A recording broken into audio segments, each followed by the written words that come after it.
सरकार को क्रिटिसाइज करने के रीजंस तो बहुत सुने, लेकिन इलेक्टोरल बॉन्ड्स एक ऐसा मुद्दा था जिसने आग ही फैला दी। ऑपोजिशन पार्टीज जैसे कि कांग्रेस, टीएमसी, शिवसेना एक्सेट्रा सबको मिले इलेक्टोरल फंड्स की चर्चा होने लगी और जिस एक पार्टी को सबसे ज्यादा बैश किया गया वो थी रूलिंग पार्टी बीजेपी। बीजेपी को रिसीव हुए फंड्स और जिस डोनर ने ये फंड्स डोनेट किए उनके बीच का नेक्सस बताते हुए कई लोगों ने रूलिंग पार्टी को खूब क्रिटिसाइज किया, यहाँ तक कि खुद ऑपोजिशन पार्टीज ने भी। पर इन सबके बीच सुप्रीम कोर्ट की बहुत तारीफ भी की गई, जिन्होंने बीजेपी द्वारा लाई गई इस इलेक्टोरल बॉन्ड स्कीम को अनकॉन्स्टिट्यूशनल डिक्लेयर कर दिया और एसबीआई को donor related list including alphanumeric bond numbers तक रिवील करने के लिए बोला गया। ये वर्डिक्ट न केवल लोगों के लिए एक करप्शन मुक्त भारत की उम्मीद था, बल्कि आने वाले लोकसभा इलेक्शंस को भी फेयर और ट्रांसपेरेंट बनाने की किरण थी। अब इस वर्डिक्ट के बाद लगा था कि मामला साफ हो जाएगा और सब ये बात समझ जाएंगे कि क्यों इलेक्टोरल बॉन्ड स्कीम स्क्रैप की गई।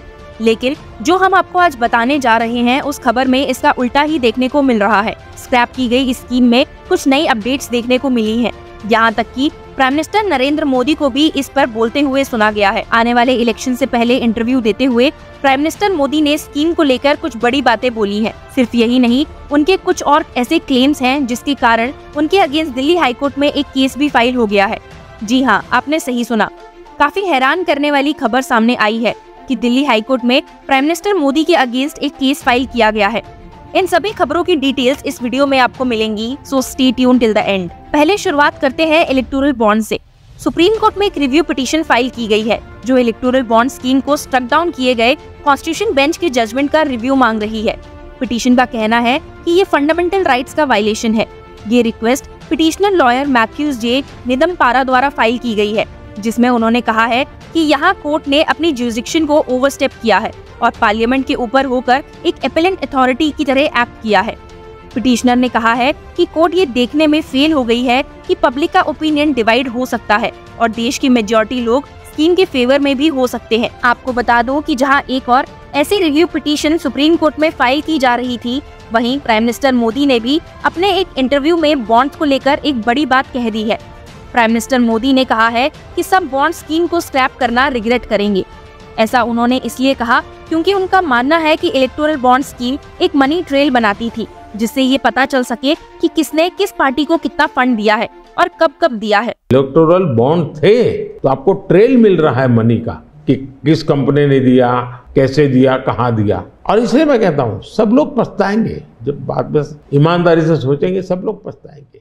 तो जैसे कि आपने उन्हें कहते हुए सुना that due to electoral bonds you are getting the trail of money which company gave it, how did they give it, where did they give it, and that is why I say when they will think honestly everyone will regret it on the Supreme Court decision to scrap electoral bonds। सिर्फ यही नहीं, उन्होंने और भी इस मुद्दे को defend करते हुए कहा है। अब देखिए इलेक्टोरल बॉन्ड का भी विशेषता देखिए कैसा झूठ चल रहा है। कुल देश में 3000 कंपनियों ने इलेक्टोरल बॉन्ड दी है, उसमें 3000 में 26 कंपनियां ऐसी हैं जिन पर कार्रवाई हुई है। ये कहते हैं ना ईडी वीडी टिकना फला, 3000 डोनर है उसमें सिर्फ 26 और उनमें से 16 कंपनियां ऐसी थी छापा जब लगा उस समय बॉन्ड खरीदा। कोई जोड़ सकता है इसको? अगर बॉन्ड खरीदा, लोग ये जोड़ रहे हैं, उसकी विशेषता यह है कि ये जो 16 कंपनियों ने बॉन्ड खरीदा उसमें से 37 पैसा अमाउंट बीजेपी को डोनेशन में मिली। 63%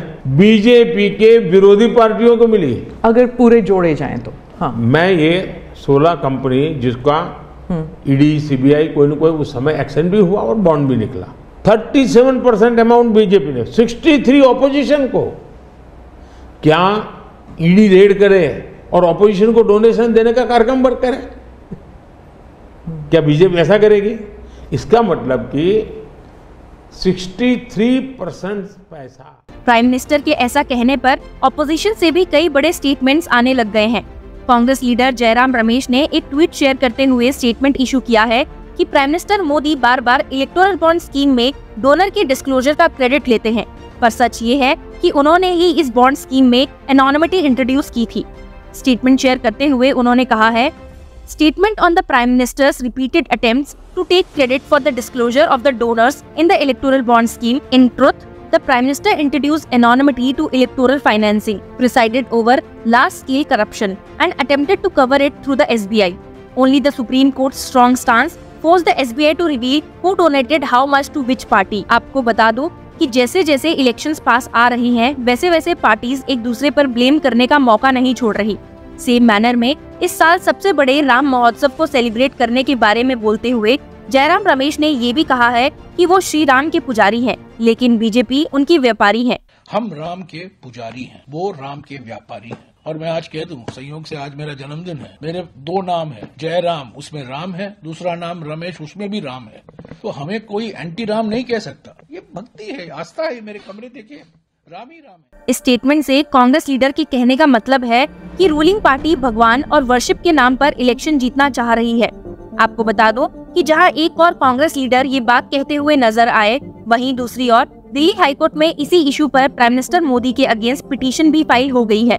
एक लॉयर आनंद एस जोंधाले ने पिटीशन फाइल करते हुए कहा है कि इलेक्शन कमीशन ऑफ इंडिया को प्राइम मिनिस्टर मोदी को डिस्क्वालीफाई कर देना चाहिए from elections for 6 years under representation of People's Act. इसके अलावा एक और डायरेक्शन जिसकी मांग की गई है वो है उन्हें रिलीजियस डाइटीज और प्लेसेस ऑफ वर्शिप के नाम पर वोट मांगने से रोका जाए। 9 अप्रैल को यूपी में मोदी द्वारा दी गई एक स्पीच से एग्रीव्ड पिटिशनर ने कंटेंट किया है कि प्राइम मिनिस्टर ने न केवल हिंदू और सिख डाइटीज और प्लेसेस ऑफ वर्शिप्स के नाम पर वोट मांगे, बल्कि उन्होंने ये भी कमेंट किया कि opposite political parties as favouring Muslims. Lee का कहना है कि इलेक्शन कमीशन ऑफ इंडिया का फर्ज है टू कंडक्ट फेयर इलेक्शंस, इसलिए उन्हें प्राइम मिनिस्टर मोदी के अगेंस्ट इमीडिएट एक्शन लेना चाहिए since the date of voting for the Lok Sabha polls is approaching very fast.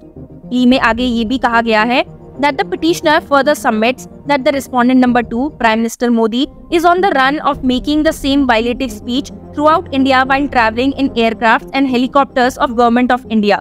Modi द्वारा दी गई स्पीचेस वोटर्स के बीच में कास्ट और रिलीजन के नाम पर हेट्रेड पैदा कर सकती हैं, इसलिए मॉडल कोड ऑफ कंडक्ट के तहत उन पर एक्शन होना चाहिए। ऐसा कहते हुए पिटिशनर ने बताया कि उन्होंने इस महीने ऐसी complaint election Commission of India को करते हुए प्राइम मिनिस्टर नरेंद्र मोदी के अगेंस्ट FIR फाइल करने को कहा था under section 153A of the Indian Penal Code, और साथ ही उन्हें representation of the People Act 1951 के अंडर विद इमीडिएट इफेक्ट 6 साल के लिए इलेक्शन से डिस्क्वालीफाई करने को कहा था। हालांकि आज दिन तक कोई भी एक्शन इस मैटर में इलेक्शन कमीशन ऑफ इंडिया ने नहीं लिया है, और यही वजह है कि उन्हें अब सुप्रीम कोर्ट में आना पड़ रहा है। इस खबर ने जितना शॉक आपको दिया उतना ही हमें भी दिया है।